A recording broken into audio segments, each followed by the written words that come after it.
Sejumlah anggota TNI mendatangi mahasiswa Universitas Indonesia Depok, Jawa Barat saat berkonsolidasi di Pusat Kegiatan Mahasiswa UI. Aksi TNI ini viral setelah diunggah di salah satu akun Instagram. Para mahasiswa disambangi Komandan Kodim 0508 Depok. Saat itu para mahasiswa sedang berkonsolidasi di Pusat Kegiatan Mahasiswa UI Depok pada Rabu 16 April 2025 pukul 11 malam waktu Indonesia Barat. Menanggapi kedatangan TNI ke lingkungan kampus UI, Kepala Pusat Penerangan TNI Brigjen Christo Mesianturi mengatakan kedatangan prajurit ke Universitas Indonesia karena diundang oleh salah satu mahasiswa yang dikenalnya baik. Undangan itu ditujukan untuk Komandan Distrik Militer Dandim 0508 Depok. Sementara di Semarang, Jawa Tengah beredar video kedatangan orang tak dikenal dalam forum diskusi yang digelar kelompok studi mahasiswa Wali Songo dan forum teori dan praktik sosial di Auditorium 2 Kampus 3 Universitas Islam Negeri Wali Songo Semarang, Jawa Tengah pada Senin 14 April lalu. Diskusi mengangkat tema fasisme mengancam kampus, bayang-bayang militer bagi kebebasan akademik. Saat diskusi dimulai, ada seorang lelaki tak dikenal yang tiba-tiba hadir dan duduk di baris belakang. Karena curiga, pemimpin diskusi mengajak para peserta untuk memperkenalkan diri. Namun, yang bersangkutan menolak lalu meninggalkan lokasi. Seorang mahasiswa yang ada di lokasi diskusi mengaku kaget dan sempat takut melihat ada anggota TNI yang masuk. Namun mahasiswa tetap melanjutkan diskusi itu. Tak berselang lama, petugas keamanan kampus mencari penanggung jawab diskusi. Bersama petugas keamanan itu turut datang seorang anggota TNI. Anggota TNI yang datang kemudian menanyakan identitas rektor KSMW dan tema diskusi yang dilaksanakan. Menteri Pendidikan Tinggi, Sains dan Teknologi Brian Yuliarto mengaku tidak khawatir dengan fenomena masuknya tentara ke lingkungan kampus. Menurutnya, perguruan tinggi bersifat terbuka untuk berbagi gagasan, termasuk dengan TNI. Brian pun meyakini potensi penyimpangan dari militer di kampus bakal terdeteksi di era transparansi seperti saat ini. Bergabung saat ini Kepala Pusat Penerangan TNI Brigjen Christo Mesianturi, bergabung juga pengajar hukum tata negara dari Jentera Institut Bivitri Susanti dan Ketua BEM seluruh Indonesia Herianto. Pak Kapus, saya ke Anda dulu. Ini sudah muncul narasi ada dugaan intimidasi, ada dugaan intervensi di agenda kampus terutama untuk dua kegiatan di UI kemudian di UIN Semarang. Apa yang sesungguhnya terjadi? Betulkah ada intervensi dan intimidasi di sini? Ya, memang akhir-akhir ini ada fenomena narasi yang menyudutkan TNI, seolah TNI mengintimidasi, mengintervensi, menghambat kebebasan aktivitas kampus dan sebagainya.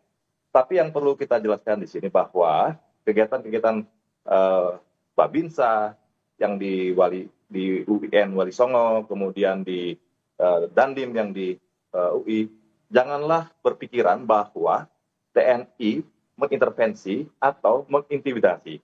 Dari mana teman-teman tadi begitu cepatnya menyimpul itu? Saya kasih contoh yang di UI misalnya. Di UI itu Dandim menerima WA untuk ajak berdiskusi oleh seorang mahasiswa inisialnya F dan Kabakam UI berinisial AR. Nah, karena F ini sudah dikenal baik oleh Dandim, maka Dandim menyanggupi untuk datang untuk ngobrol bersama mereka. Tidak ada rencana Dandim untuk mengintervensi apapun mencampuri urusan diskusi yang ada di kampus itu. Ya, kemudian ketika pulang, Dandim juga diantar oleh teman-teman mahasiswa tadi dengan bersalaman seperti yang kalau kita lihat diunggah di media sosial itu, Dandim bersalaman dengan para teman-teman mahasiswa dalam keadaan tersenyum, ya, tidak intimidasi itu. Nah, justru siapa nih orang-orang yang diam-diam memotret kemudian membuat narasi miring seolah-olah TNI mengintimidasi mahasiswa, mengintervensi kegiatan mahasiswa.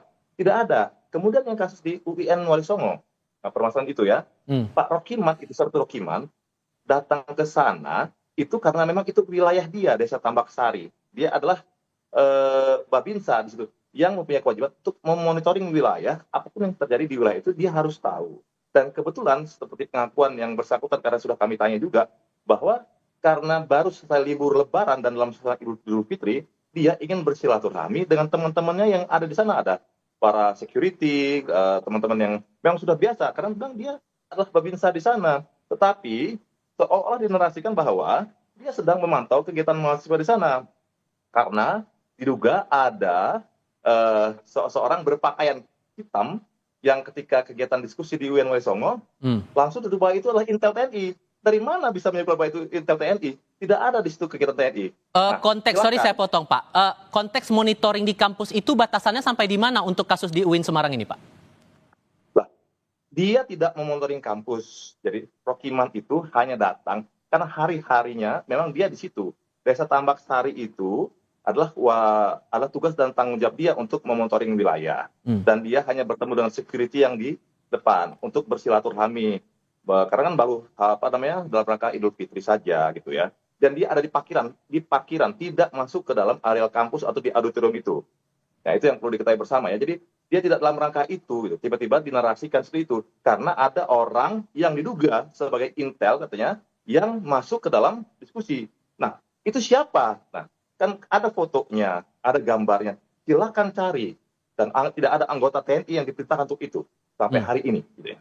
Oke, jadi dipastikan orang berkaos hitam dalam lingkungan acara di UIN Semarang itu bukan anggota TNI ya Pak? Bukan, kita pastikan itu bukan. Oke, atas penjelasan ini Mbak Bivit sejauh mana Anda mencermati itu Mbak? Baik, terima kasih atas penjelasannya. Jadi memang yang harus dipahami adalah suasana hari-hari ini semua sedang merasa was-was. Setelah keluarnya Undang-Undang TNI, kekhawatirannya dan trauma pada masa Orde Baru itu tinggi sekali.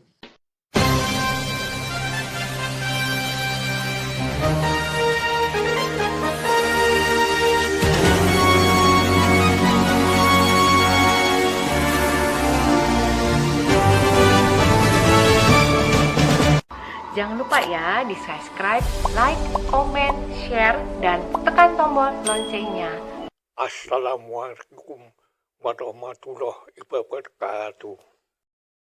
Heboh berita TNI masuk ke kampus di Universitas Indonesia Depok, Jakarta, dan sebuah kampus di Semarang. Ini ada satuan tentara TNI yang dihebohkan sebagai bentuk intimidasi terhadap kehidupan kampus. Ini mungkin berkaitan dengan demo-demo mahasiswa beberapa saat yang lalu yang menolak undang-undang TNI yang baru. Pusat Penerangan TNI membantah. Mereka berdalih kedatangan TNI di kampus itu karena diundang oleh orang dari kampus. Nah, ini menimbulkan banyak tafsir di kalangan masyarakat, khususnya masyarakat kampus. Apakah akan kembali kepada kehidupan politik zaman Orde Baru dulu, dui fungsi abdi zaman waktu pemerintahan Jenderal TNI Soeharto dulu. Nah, ini saya mencoba mengupas, membandingkan situasi politik kenegaraan saat ini dengan kondisi politik kenegaraan zaman Presiden Jenderal Soeharto zaman Orde Baru dulu. Saya kebetulan masuk angkatan 70-an ya, mulai aktif di Dewan Mahasiswa kala itu tahun 73, berakhir pada tahun 78 waktu Dewan Mahasiswa dibubarkan oleh Pangkom Kaltib Laksamana Sudomo. Ya, kita semua, para aktivis Dewan Mahasiswa, ditangkap, dipenjarakan atau masuk tahanan militer di masing-masing kodam di Indonesia, dijadikan tahanan politik mahasiswa, terancam oleh Undang-Undang Subversif, diancam hukuman 20 tahun penjara. Nah, sangat miris waktu itu situasinya, sehingga dibubarkan segala aktivitas mahasiswa oleh pemerintahan Orde Baru Jenderal Besar Soeharto. Seorang teman aktivis dari Dewan Mahasiswa ITB bernama Hendro Cahyono sampai menulis pledoi dalam pengadilan mahasiswa Bandung berjudul Di Bawah Sepatu Las. Artinya pemerintahan di bawah tentara. Pembelaan Dewan Mahasiswa menganggap negara tidak normal, negara otoriter di bawah militer. Nah, sangat mengebohkan waktu itu. Saya pun secara pribadi, sewaktu berada di dalam tahanan militer di Balak Pusat Intelijen Kodam Siliwangi, saya sempatkan setiap hari menulis buku masa perjuangan mahasiswa.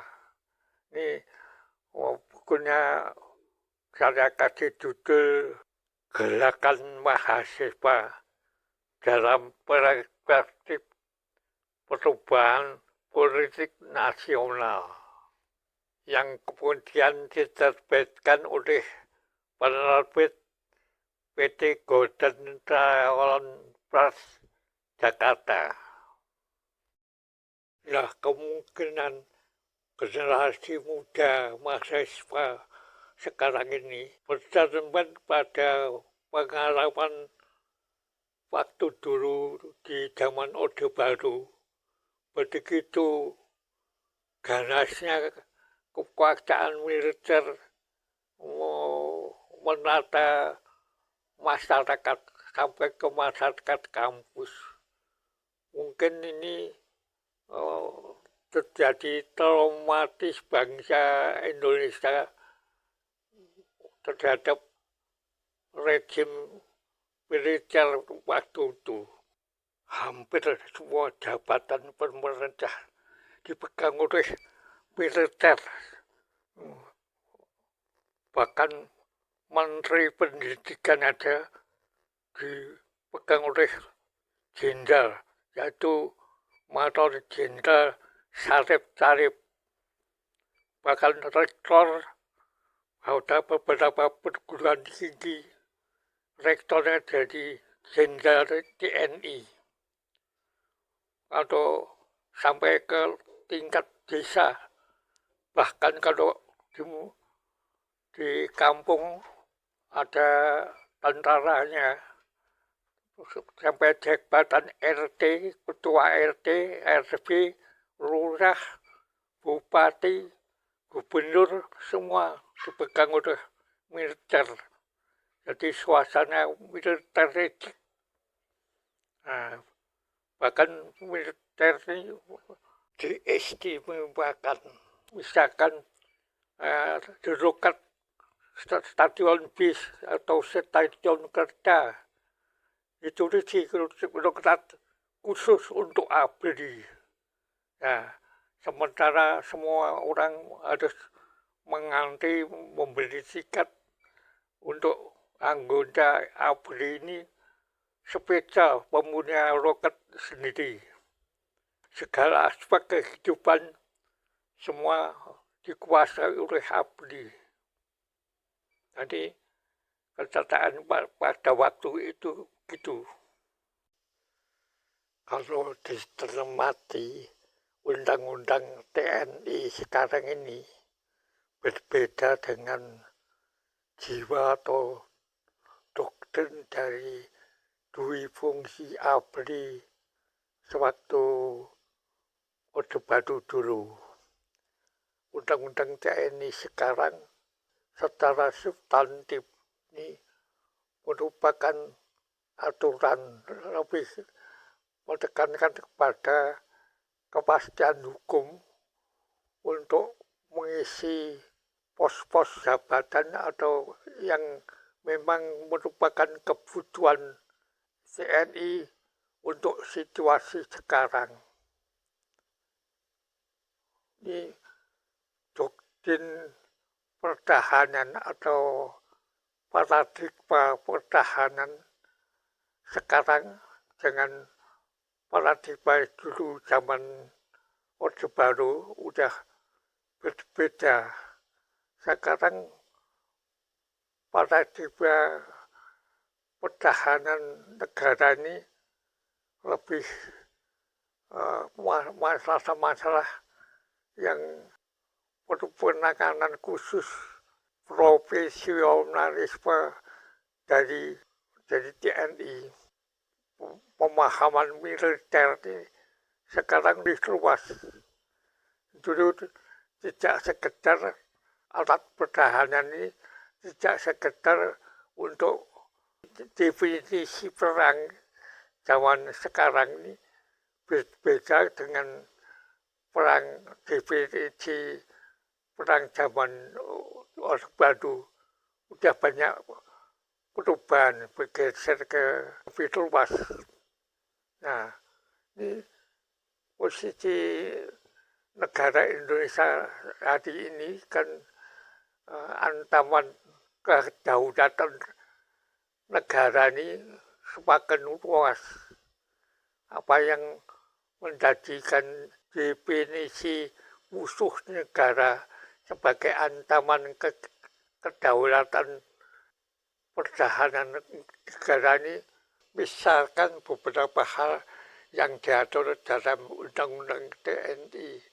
Kedatangan ada untuk peradilan TNI, untuk perang cyber, perang ekonomi. Sekarang adanya banyak orang asing menjadi tenaga kerja di dalam negeri dalam jumlah besar buruh. Misalkan ancaman dari tenaga kerja asing. Ini penanganan masalah ini hanya bisa dilakukan oleh TNI. Permasalahan pertahanan dan untuk menjaga kedaulatan dan fungsi-fungsi atau tupoksi tentara kekinian. Sebenarnya waktu baru masuk ke era revolusi dulu pernah saya tulis bersama Mayor Jenderal Subianto yang di Pangdam Jaya. Nah, ini yang berjudulnya bukunya yaitu Rekonstruksi Pertahanan Indonesia, Potensi, Tantangan, dan Prospek. Generasi muda mahasiswa sekarang ini seharusnya membaca buku ini, paradigma pertahanan Indonesia dan fungsi TNI sudah berubah dengan zaman Orde Baru. Harusnya tidak perlu ada demo yang begitu dahsyat ini menolak adanya undang-undang TNI. Menurut persepsi saya, justru saat ini diperlukan undang-undang TNI untuk memperjelas fungsi, peranan, dan porsi postur penanganan TNI terhadap situasi kenegaraan sekarang ini. Ya, berbeda zaman Orde Baru dulu memang harus ditentang dulu. Tapi kalau sekarang ini justru negara menghendaki peranan aktif TNI, mendefinisikan redefinisi TNI sebagai pertahanan kedaulatan negara yang sekarang tertabik-tabik, situasinya tidak jelas. Masa harusnya demo-demo mahasiswa atau untuk mengkritisi undang-undang polisi yang perlu pembenahan secara profesional adalah sekarang ini di Polri, bukan di TNI. TNI saya melihat sejak reformasi ini konsisten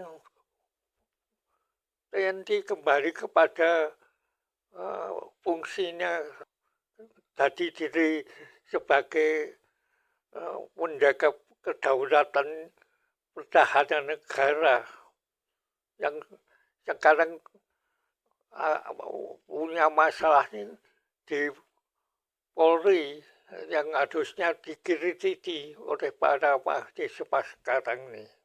Gerakan mahasiswa yang sekarang ini seharusnya mahasiswa melakukan pendekatan secara dialogis terhadap Presiden Prabowo dan jajaran kalangan TNI, bukan di demo.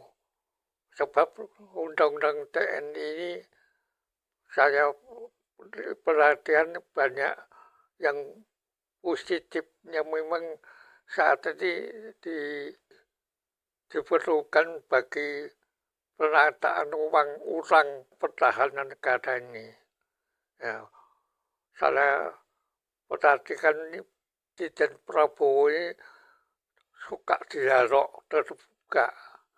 Nah, seharusnya dibicarakan secara matang apa yang menjadi pandangan mahasiswa dirumuskan dan dibawa dialog untuk mengkritisi undang-undang TNI ini di hadapan para petinggi TNI dan sampai Presiden Prabowo. Saya kira beliau mengerti soal yang dihadapi, yang pandangan mahasiswa ini. Nah, memang luar biasa ini sekarang demonya ini, patut diapresiasi demonya, tapi salah sasaran, bukan ditujukan pada undang-undang TNI. Nah, luar biasa nih gerakan mahasiswa demo-demo sampai ke kampus-kampus, ke kota-kota, kabupaten, semua hampir bergerak semua. Lain zaman waktu dulu, zaman kami itu dulu, mahasiswa mau terjun ke gerakan ini sangat sedikit. Pada kota-kota besar, Jakarta, Bandung, Jogja, Surabaya, Medan, Palembang, Makassar. Nah, ini bukan kelihatan ada anak itu. Sekarang ini saya lihat hampir kampus di seluruh Indonesia bergerak. Nah, ini luar biasa. Militansi generasi muda masih dibahas sekarang ini. Tapi ini keadaan politiknya zaman Orde Baru dan zaman sekarang ini udah berbeda jauh. Zaman dulu, Dewi Fungsi Abdi ini mempunyai alasan sejarah.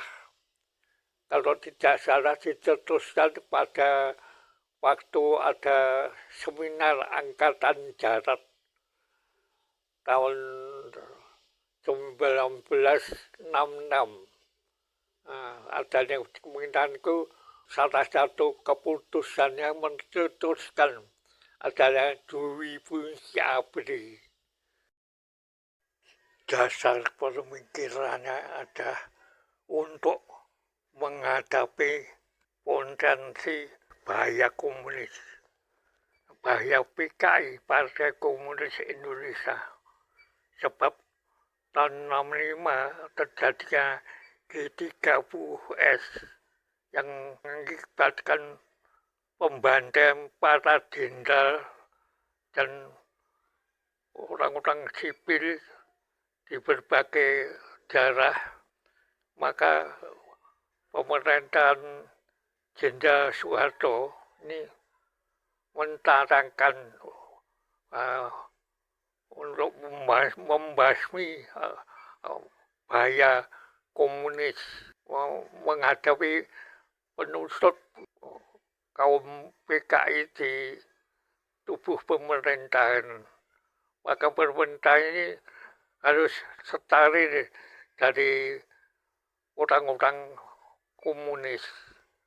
Maka di mana-mana diletakkan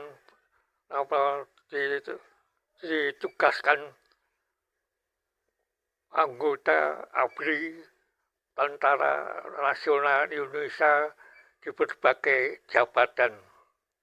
Nah, inilah sebabnya mengapa bahaya komunis ini dianggap bahaya tertentu.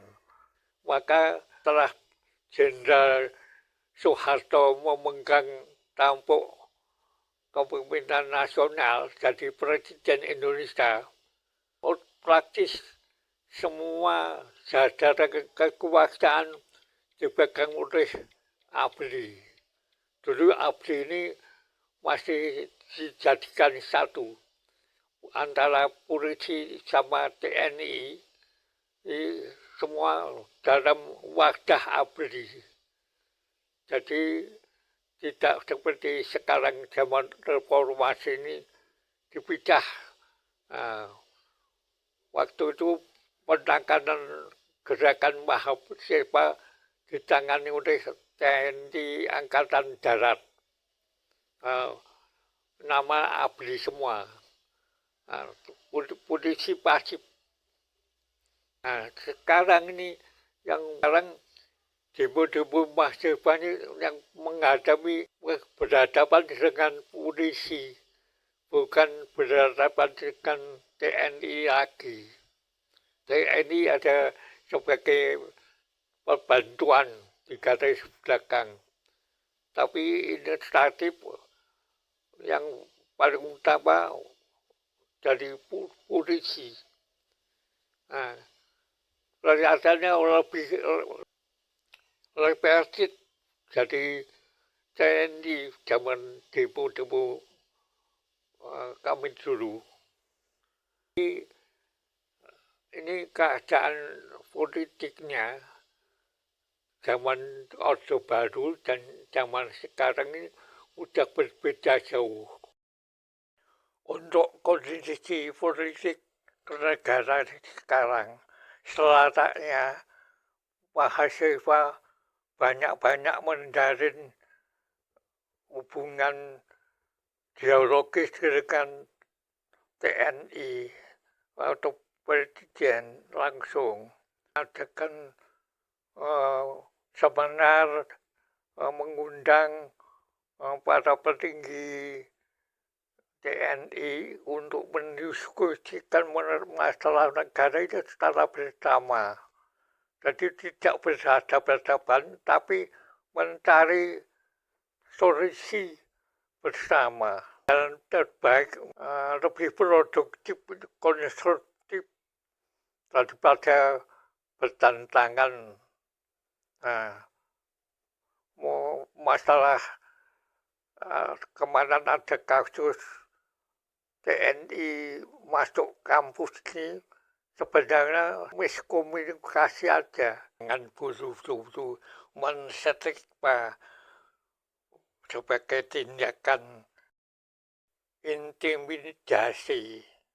Lalu menjalin hubungan yang baik, komunikasi secara anak bangsa akan menyelesaikan masalah yang dihadapi bangsa ini. Nah, sekarang generasi muda TNI bukan seperti zaman dulu Orde Baru. Banyak sarjana, banyak kurikulum di AKB. Nah, seharusnya banyak berjalan komunikasi antara dua arah. Tidak perlu mata lihat nanti setelah diundangkan ini bagaimana implementasinya, dampaknya bagaimana, kita evaluasi kembali. Terima kasih. Wassalamualaikum warahmatullahi wabarakatuh.